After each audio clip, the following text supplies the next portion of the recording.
Eu vou ler dois textos, um que se encontra em Ezequiel, capítulo 1, e o outro vai ser em Apocalipse. Essa pregação vai ser sobre as 4 faces da glória de Cristo. Ezequiel, capítulo 1. Amém? O Ezequiel, ele teve uma visão. E essa visão é com os querubins, né, que nós vamos ler aqui, só para não precisar ler o texto todo. Então, esses seres apareceram em visão, é uma visão assim extraordinária, é a visão mais louca que eu acredito assim, nas escrituras, é aquela visão assim que você olha, que não tem igual.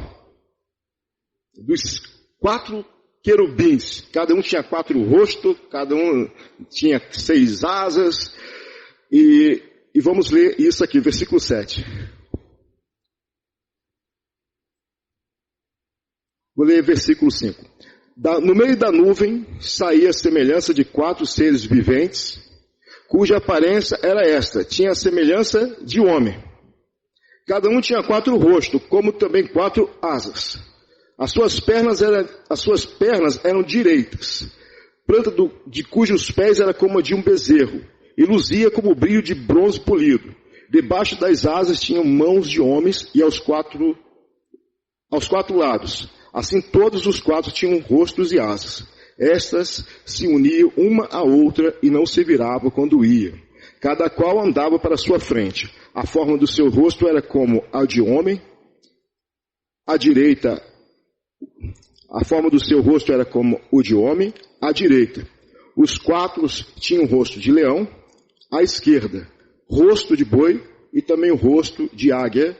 Todos os 4. Assim eram os seus rostos, suas asas se abriam em cima, cada ser tinha 2 asas, unidas cada uma a do outro. Vamos parar por aqui. Eu quero ler outro texto também que se encontra em Apocalipse, que está no capítulo 4. Apocalipse capítulo 4. E nós temos essa visão desses seres, eles tinham 4 rostos. Você vai ver que Ezequiel ele fala que ele tinha o rosto de um homem na frente, tinha rosto de leão do lado esquerdo, rosto de boi do outro lado e a águia atrás. Eram seres assim.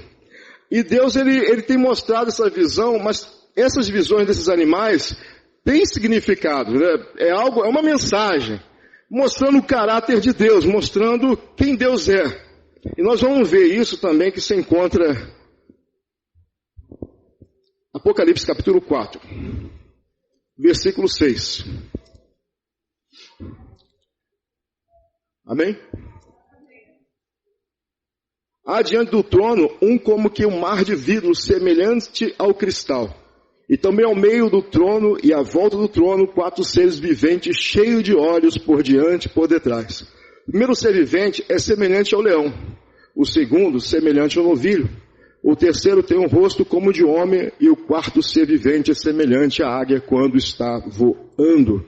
E os 4 seres viventes, tendo cada um deles respectivamente 6 asas, estão cheios de olhos ao redor e por dentro, não tem descanso nem de dia nem de noite, proclamando Santo, Santo, Santo é o Senhor Deus, o Todo-Poderoso, aquele que era, que é e que há de vir. E nós vemos aqui que existem seres, quando João olhou para o trono de Deus, ele viu os seres viventes em volta do trono de Deus, estavam ali. E cada um deles tinha essas características. Semelhança de leão, novilho, o 4 ser aparência de homem e a outra de águia. E nós vemos aqui que esses seres é uma mensagem de Deus mostrando para nós algo. O que Ele está mostrando através desses animais? Lógico que esses animais, esses símbolos, têm uma mensagem para nós, mostrando o caráter de Deus, mostrando quem Deus é e sobre quem Cristo é. Então nós vemos também os evangelhos, 4 evangelhos. Quando nós observamos os 4 evangelhos, Mateus, Jesus é o Messias, é o Rei. Nós vemos também que o leão tem a figura na palavra de Deus como símbolo de Rei. Não é isso? O leão da tribo de Judá. É isso? Jesus Cristo, Ele é o Rei. Nós também vemos também em Marcos, Jesus é apresentado como servo. O servo aqui simboliza o boi, o novilho. Assim que era representado, é o símbolo do boi, que é o servo. Um animal grande de carga, que era usado para lavrar a terra, para puxar cargas. É um servo. Tinha força para servir os homens. Então aqui nós temos aqui, diante do trono de Deus, nós vemos esses animais, está mostrando como Deus é. E nós também vemos Lucas. Lucas, ele apresenta Jesus como um homem. É um salvador divino, mas vai enfatizar humano, homem, rosto de homem.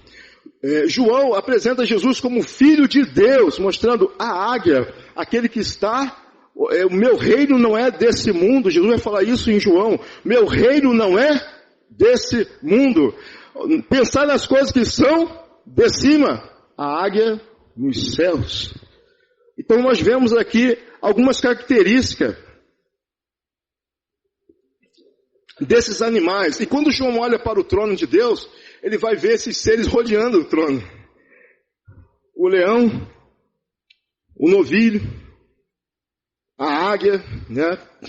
E a figura humana. Você vai ver isso, essa glória. Mas ele está vendo o trono de Deus, está vendo a majestade de Deus. Nós vemos aqui também em Apocalipse que antes de Deus falar de todas as coisas que iriam acontecer, todas as coisas que iam se manifestar na terra, todos os juízos que viriam na terra, ele vai falar primeiro do trono. Deus está no controle de todas as coisas. Às vezes nós pensamos que Deus, ele perdeu o controle. Deus nunca perde controle de nada. Às vezes a gente olha para a nossa vida e vê assim, está dando ruim, não está dando ruim. Só que Deus não está vendo isso não? Não, o Senhor está sentado no trono e Ele continua governando. Todas as coisas que acontecem, seja nós vemos aqui nesta terra, seja perseguição, tribulações, está no controle de quem? Do Senhor dos exércitos. Ele está sentado e governa todas as coisas. E João olha lá e vê os 4 seres viventes. O leão, o novilho, o rosto como de homem, e o quarto semelhante à águia.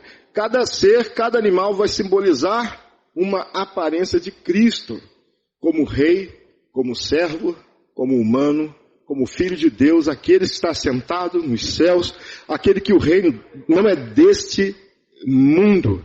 Então essa mensagem, vou separar essa mensagem mais ou menos assim, em 4 pontos mesmo.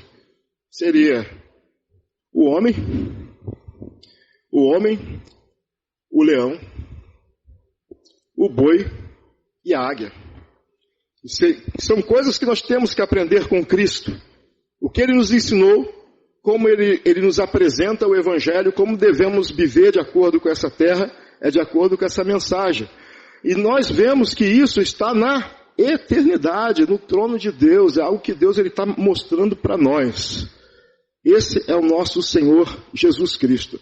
Então Jesus Cristo, Ele é homem. Ele é homem, Ele é Deus, Ele é o Senhor.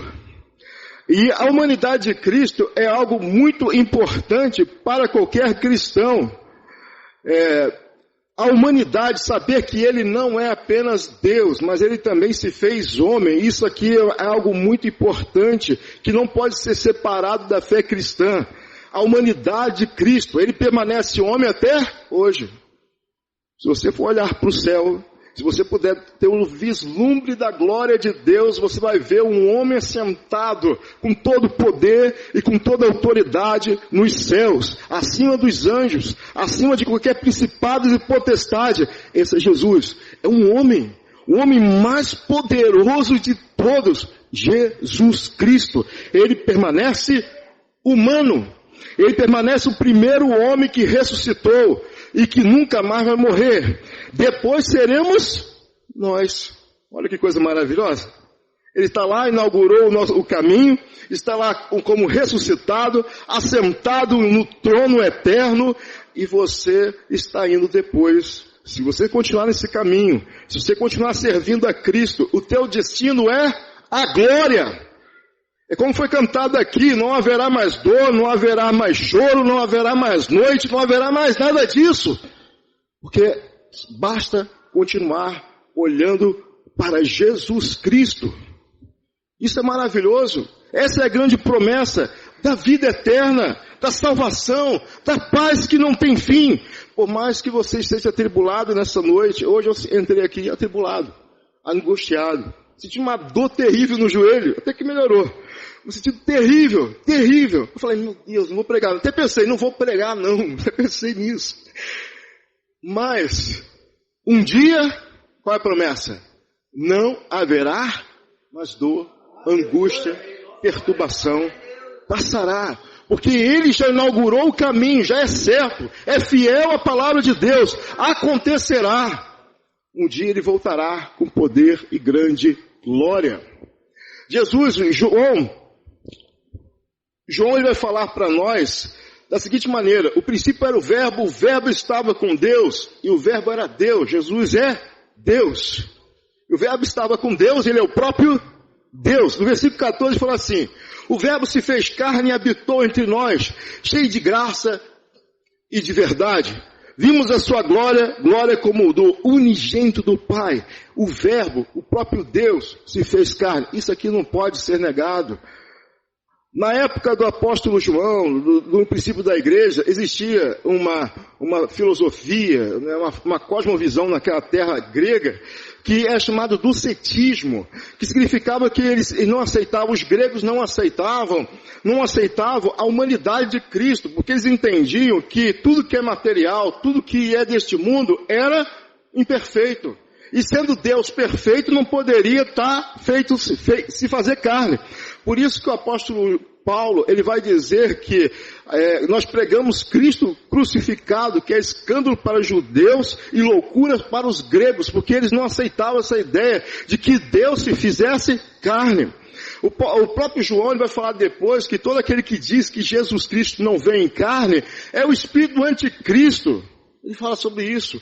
Porque você não pode de forma alguma negar a humanidade de Cristo. Essa é uma doutrina cristã. Se negarmos a humanidade de Cristo, é como se estivesse negando a própria salvação.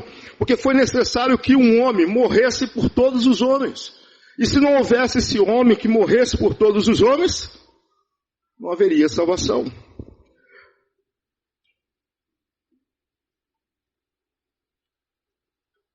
Então a humanidade de Cristo é uma doutrina muito importante, que não podemos abrir mão, devemos pregar Jesus Cristo, é o Filho de Deus, é o próprio Deus, e Ele é homem perfeito. É tremendo isso. Nós vemos também, em Mateus, versículo 18, 3, diz, em verdade vos digo que, se não vos converterdes, e não vos tornardes como crianças, de modo algum entrareis no reino de Deus. Eu estou lendo esse texto aqui, por causa da cosmovisão daquela época. Existia uma cosmovisão, uma filosofia que estava entrando na igreja no primeiro século, que era essa questão. Muitos já estavam acreditando, Jesus é homem mesmo? Alguns estavam acreditando até que Jesus era como uma espécie de espírito. A gente podia ver ele, poderia ver ele andando, mas era um espírito. Se tocasse, ia passar a mão, né? Ia passar direto assim, como se fosse um fantasma. E essa cosmovisão está entrando dentro daquela igreja do primeiro século e do segundo século. E o que nós aprendemos aqui?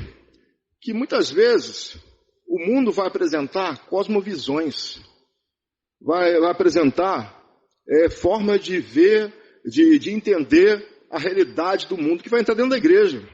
Algumas coisas que podem entrar dentro da igreja, eu vi também isso logo no começo, é a questão do namoro. Eu vou falar um exemplo do namoro. O namoro cristão, como que deve ser o namoro cristão? Mas só que muitas pessoas vêm do mundo com a ideia, com o pensamento do que é um namoro. O namoro é beijar na boca, é levar ali. Mas será que isso é bíblico? Será que isso é uma realidade? Será que é de acordo com a palavra de Deus? Como que é um namoro bíblico? Como que está escrito na palavra? Então existem cosmovisões que muitas vezes vêm impregnadas na pessoa e as pessoas não conseguem perceber a palavra de Deus, o que está escrito, ou entender o que está escrito, porque ao olhar para a palavra de Deus, ela já tem uma ideia pré-concebida sobre certos assuntos. A questão do namoro pode ser a questão também da mulher. A mulher que não aceita a palavra de Deus no sentido de que o marido é o cabeça da casa. Não, tem uma cosmovisão por trás disso, que diz assim, não, isso é machismo, entendeu? Várias coisas vão entrando dentro da igreja aos pouquinhos. Você vai percebendo hoje em dia, a questão da ideologia de gênero vai entrando aos pouquinhos, vai entrar. Muitos cristãos vão entender que isso é normal. Isso aos poucos vai entrar dentro dessa igreja, da igreja em geral. Você vai encontrar irmãos que vai ter essa ideia, porque vieram lá do mundo e não conseguiram abandonar certos pensamentos, certas cosmovisões que estão sendo colocados diante deles. Então o que Jesus ele aconselha para todos os cristãos servos deles? Aconselha exatamente isso, está escrito em Mateus 18:13. Disse, em verdade vos digo, se não vos converterdes, não vos tornardes como crianças, de modo algum entrareis no reino dos céus. E como é uma criança? A criança não sabe falar, a criança não tem cultura, a criança não tem filosofia, a criança não é socialista, nem capitalista, a criança não é nada disso. Nem é feminista, nem machista, não é nada disso. Ela está zerada, ela não sabe nada. Ela senta aos pés do pai, o pai vai falar para ela tudo como ela deve viver. É assim que nós devemos entrar na casa de Deus e aprender a nos tornarmos como criança, abrindo mão de toda a cosmovisão que aprendemos lá fora. Tem que ser assim. E às vezes parece que é justo, certos pensamentos parece que esse pensamento aqui é correto, é justo, mas não é. Porque a cosmovisão que nós temos que ter é aquela que Cristo nos apresenta sobre o mundo, sobre a palavra de Deus. Nós devemos chegar perto de Cristo e falar assim, Senhor, a partir de hoje, eu esqueci tudo. Tudo que eu aprendi desde a minha infância, eu esqueci. É assim que é se tornar como criança. Ser criança é assim. E Jesus ele fala de tal maneira que fala assim, vocês não vão entrar no reino de Deus, se não se tornar como criança. Eu posso ser cristão, eu posso estar aqui na presença de Deus, mas se eu não me tornar como criança, se eu não abrir mão de certos conceitos que aprendi, talvez não entre no reino dos céus. Então a questão aqui da cosmovisão que muito teve problemas para os discípulos da época de João, nós vemos que por isso que nós vemos o apóstolo João falando assim, no princípio era o verbo se fez carne, porque era algo que era necessário naquela época ser falado, porque muitas pessoas estavam retrocedendo, não estavam aceitando por causa de uma certa influência do tempo, da cultura daquela época. Então a cultura influencia. Não fique pensando que você, ao ler a Bíblia, nunca foi influenciado pela cultura presente. Foi sim. Isso aconteceu comigo, aconteceu com você. Muita gente vai ler a palavra, não vai entender certas coisas, e não entende por quê? Porque já tem um pré-conceito, né? Um conceito pré-estabelecido que foi te dado desde a infância. Eu não consigo entender isso. Mas quando você abrir mão, você começa a entender. A palavra de Deus diz isso. Aí é claro, o que a palavra de Deus diz é isso. E fica bem mais claro quando abrimos mãos dos conceitos que nós adquirimos com o tempo. No caso, Jesus Cristo é o homem. E nós percebemos também que a palavra de Deus, mudando para outro ponto aqui, Jesus Cristo é o leão. O leão da tribo de Judá, o Messias escolhido, o Messias profetizado, ele é o Messias, ele é o Rei dos Reis, Senhor dos Senhores, como nós falamos, ele está sentado no trono, ele governa o universo. Nós temos um rei, nós estamos aqui diante de um governo. O governo não é desse mundo, o governo é de Cristo, é da vida eterna, e nós estamos aqui para servi-lo e para obedecer. Nós temos aqui o presidente, né, do Brasil, mas nós não somos daqui, nós temos um rei, e esse reino não tem fim, Então o que é mais importante? Mais importante não é o Brasil. Mais importante não são os reinos da terra, que todos os impérios passaram, todos os governos caíram, e o que vão se levantar cairão também. Mas esse Jesus, que está sentado no trono e governa todas as coisas, que tem um nome sobre todas as coisas, esse governo não tem fim. Então nós temos o quê? Que olhar para Cristo. Senhor, eu quero te servir. Eu estou aqui, sou o teu súdito. Tu és o Senhor. Eu faço parte do teu governo. O que o Senhor quer que eu faça? Eu sou embaixador, então me envia, Senhor. Fale para Ele. Me envia, Senhor. Quero ser embaixador do teu reino neste mundo caído. Ele vai ouvir, Ele vai fazer. Mas tem que fazer isso com todo o coração. Senhor, eu quero. Como o pastor Fábio mostrou, talvez a gente tem coisas que não conseguimos viver. Mas pedir, Senhor, eu posso não conseguir. Mas eu creio, Tu podes fazer. Ele faz. Ele faz. Ele faz. Ele fala em Mateus capítulo 28, versículo 18. Jesus aproximando-se, falou-lhes, dizendo: toda autoridade me foi dada no céu e na terra. Ide, portanto, fazei discípulos de todas as nações, batizando-os em nome do Pai, do Filho e do Espírito Santo. Ele está dizendo assim, olha, todo poder, toda autoridade foi me dada. E agora que foi me dada toda a autoridade, vocês podem ir, vão. É assim. Debaixo de autoridade do Messias, nós vamos. O que nos garante para ir é essa palavra. Foi me dada toda a autoridade no céu e na terra. Eu vou ler aqui também. O próprio Apocalipse diz o seguinte. Todavia, eu vou ler capítulo 5, versículo 5. Todavia, um dos anciões me disse: não chores, eis que o leão da tribo de Judá, a raiz de Davi, venceu para abrir o livro e seus 7 selos. Então vi no meio do trono e dos 4 seres viventes, entre os anciões de pé, um cordeiro como tem sido morto. Ele tinha 7 chifres, bem como 7 olhos, que são os 7 espíritos de Deus enviados pela terra. Veio, pois, e tomou o livro da mão direita daquele que estava sentado no trono. O apóstolo João, teve a visão de Deus, e Deus, o próprio Deus sentado no trono, tinha um livro. E esse livro estava selado com 7 selos, ninguém podia abrir, nem no céu, nem na terra, em lugar nenhum, nem anjo, ninguém poderia abrir, nem homem, ninguém poderia abrir aquele livro. E o apóstolo João, ele começa a chorar, poxa, ninguém pode abrir esse livro. Aí apresenta Jesus, o Cordeiro de Deus. Ele vai lá diante do trono do Pai, pega o livro das mãos do próprio Pai, e ele se apodera daquele livro, e tem 7 selos. E que nós vemos ali? Deus dando toda a autoridade ao Filho.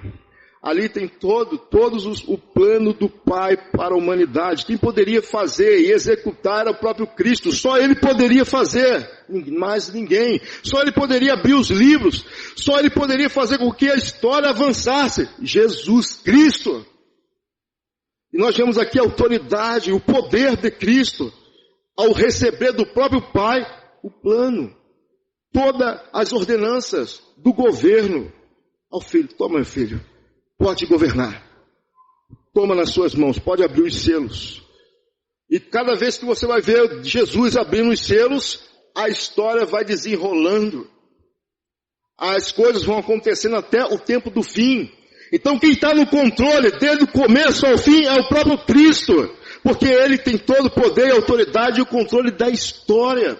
Então não devemos temer. Quando vier tempos difíceis, quando vier perseguições, quando vier grandes lutas, porque quem está com a mão, quem tem todo o poder, quem está com o livro nas mãos, quem está tirando os selos, é Jesus Cristo, que está fazendo que a história avance. Ele é o nosso Senhor. Não tema, porque o Senhor está no controle de todas as coisas. E nós vemos também em Colossenses capítulo 2, 14 e 15. E a vós outros, tendo cancelado o escrito de dívida que era contra nós, em que constava de ordenanças, o qual nos era prejudicial, removeu inteiramente, cravando na cruz, e despojando os principados e as potestades, publicamente os pôs ao desprezo, triunfando deles na cruz. Jesus Cristo, na cruz do Calvário, ele pegou todas as ordenanças, tudo aquilo, todos os nossos pecados, toda a nossa dívida, toda a sentença que nós deveríamos receber, e cravou na cruz, pagando, quitando a dívida. Quitou completamente a sentença que tinha contra você e contra mim. Isso é maravilhoso. E ele não parou por aí. A palavra diz que ele despojou principados, potestades, publicamente os pôs a desprezo.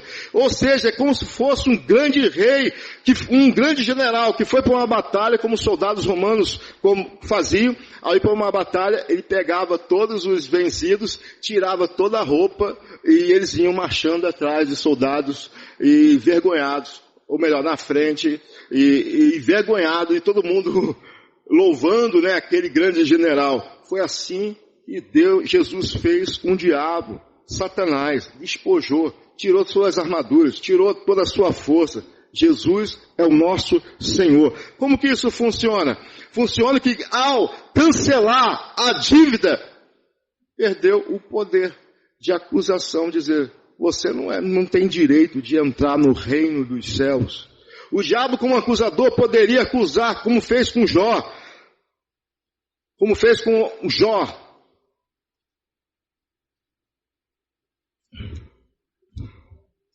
Poderia acusar, como fez com Jó, dizendo assim, olha, também Debalde, ele só está aqui porque o Senhor abençoa ele. É uma acusação. Por que eu estou servindo? Por que Jó está te servindo? Ó Deus, você só abençoa ele? É interesse puro. O diabo poderia ter acusações, dizendo que você não tinha, acusações contra o próprio Deus. Deus, como que você vai salvar o Sandro se ele tem essa dívida? Com que juiz é esse que não cobra, que não dá a sentença devida? É uma acusação legítima? É. Porque o próprio Satanás usaria a questão da própria palavra de Deus. A alma que pecar, ela deve morrer. Se a tua palavra diz que a alma que pecar deve morrer, como que o Senhor vai salvar pecadores? Como que você vai perdoar Davi? Como você vai perdoar Moisés? Como você vai perdoar essa igreja toda? Aí a solução foi Jesus vir e pagar a dívida. Quando fez isso, calou a boca do diabo. Porque a dívida foi paga e quitada. Toda vez que ele vai falar alguma coisa, o sangue de Cristo purificou todos eles. E essa é a grande vitória. Essa é a grande vitória que a igreja tem, de um rei que despojou o diabo desta maneira. Não tem poder para acusar, não tem poder para dizer, Deus é injusto, dizer diante dos anjos. Por isso que quando nós vemos lá a palavra de Deus, vemos a Arca da Aliança, tem 2 querubins. Os 2 querubins estão como? Olhando para o propiciatório com atenção. E o que acontece em cima do propiciatório? O sacerdote, uma vez por ano, levava o sangue das ofertas do pecado em cima do propiciatório, lá no Santo dos Santos. E 2 querubins olhando para o propiciatório, que é uma caixa grande, e tinha 2 querubins voltando para o propiciatório. O que tinha ali?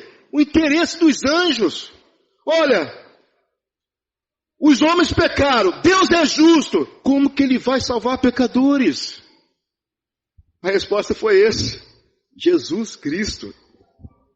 Jesus Cristo não foi só para a glória dos homens, mas foi também para olhar, para mostrar para os anjos como Deus é. Foi uma própria revelação do próprio Deus, não foi só para os homens, mas para os anjos. Quando olharam, viram assim, que Deus é esse que deu seu Filho para morrer no lugar de pecadores? É uma revelação. E nós vemos isso. Nós vemos esse rei, que é o leão, que venceu o império de Satanás, para que possamos ter vidas. E nós temos também a questão do boi, a questão do rosto do boi, do querubim. E nós vemos aqui que o boi é o servo. Esse Senhor Jesus, que é o Rei dos Reis, Senhor dos Senhores, Ele também é um servo. Mas presta bem atenção que a palavra de Deus nos ensina. Jesus, Ele fala assim, quem me vê a mim, vê o Pai. Eu e o Pai somos um. A maior revelação do Pai é quem? Jesus. Como que você saberia como seria o Pai? Só tem uma maneira, olhar para Cristo, tudo que Ele fez, a forma como Ele se entregou, como Ele serviu. Essa é uma revelação de quem é o Pai. A natureza do Pai é essa. Olha que tremendo. Nós nunca tínhamos essa percepção se não tivéssemos ouvido sobre Cristo Jesus. Eu tinha muita dificuldade, quando eu era mais novo, quando alguém falava assim, Deus é Pai. Aí eu falava assim, eu não quero ir para a igreja não.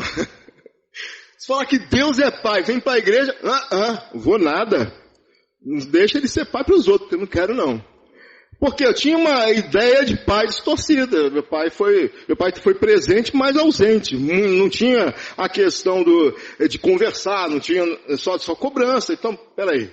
Se Deus é Pai, imagina o Pai Todo-Poderoso, meu Deus do céu, não quero não. Então, o que quebrou isso foi a visão de Cristo. Quem é Jesus? Olhei para Cristo, aquele que se entregou por mim, aquele que foi servo, aquele que foi alguém que esteve disposto a largar tudo, glória, poder, autoridade dos céus para se tornar um bebezinho. Que isso? E esse dá para servir. Se o Pai é igual a Ele, então eu quero servir esse Pai. E nós vemos aqui, Marcos capítulo 10, 45. Pois o próprio Filho do Homem não veio para ser servido, mas para servir e dar a sua vida em resgate por muito. Imagina um rei. A ideia do mundo é que se existe alguém de autoridade, ele está ali para ser servido. Parece alguém de autoridade. Todo mundo quer, vamos ajudar esse cara aí, vamos puxar o saco ali, vamos fazer alguma coisa. Mas não, Jesus não era assim.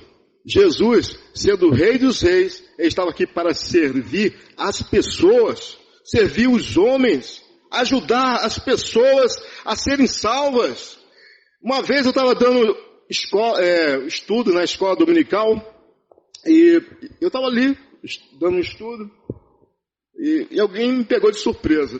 De repente levantou um rapaz, se ajoelhou aqui, né? E começou a amarrar meu tênis. Eu levei um susto, fiquei todo constrangido. Falei, rapaz, não precisa disso não, para com isso. Não, eu vou amarrar para você. Amarrou.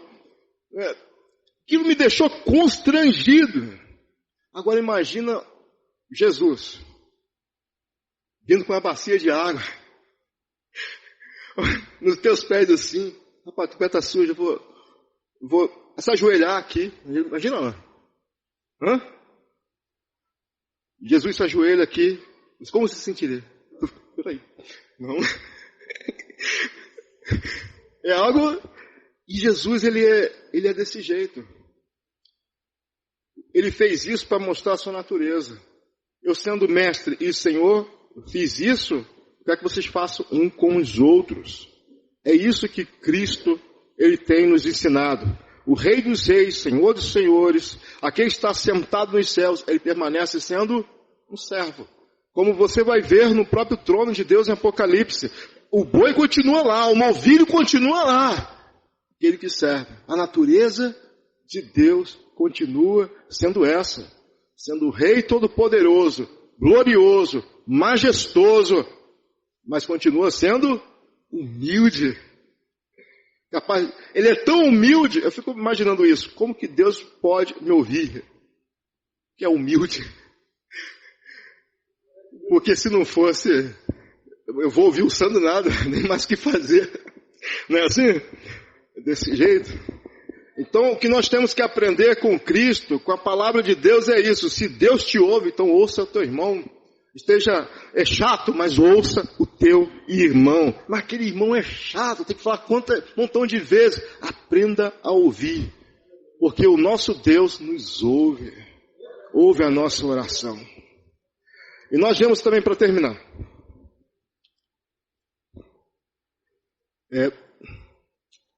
Ninguém tira de mim. Tá. Eu só... tá.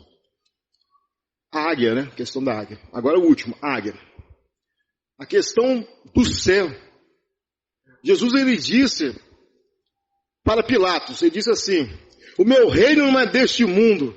Se o meu reino fosse deste mundo, os meus ministros se empenhariam por mim para que eu não fosse entregue aos judeus. Mas agora, o meu reino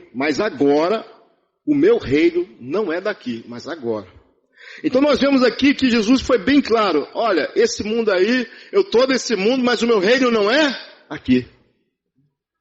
Muitas pessoas, muitos cristãos estão querendo reinar nessa terra e não estão dispostos a abrir mão dos prazeres deste mundo, da glória deste mundo, do glamour deste mundo. Mas nosso reino não é aqui. A nossa terra não é aqui. Então se não é aqui, nós devemos estar olhando para o reino de Deus. Como aquela canção muito bonita, temos que olhar para o rio azul, né? O rio que brota lá do trono de Deus, a vida eterna.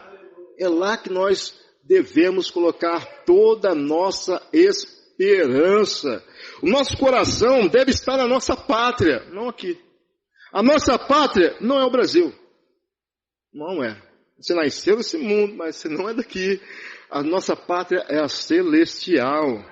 E devemos estar com isso no nosso coração, esperando a volta do Messias, que vai acontecer.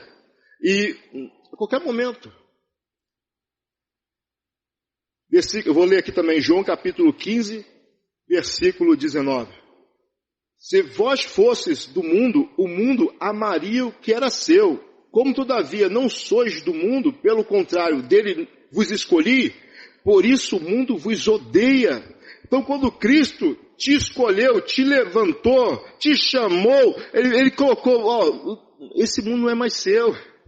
E pelo fato de você não ser deste mundo, Ele foi bem claro, o mundo vos odiará.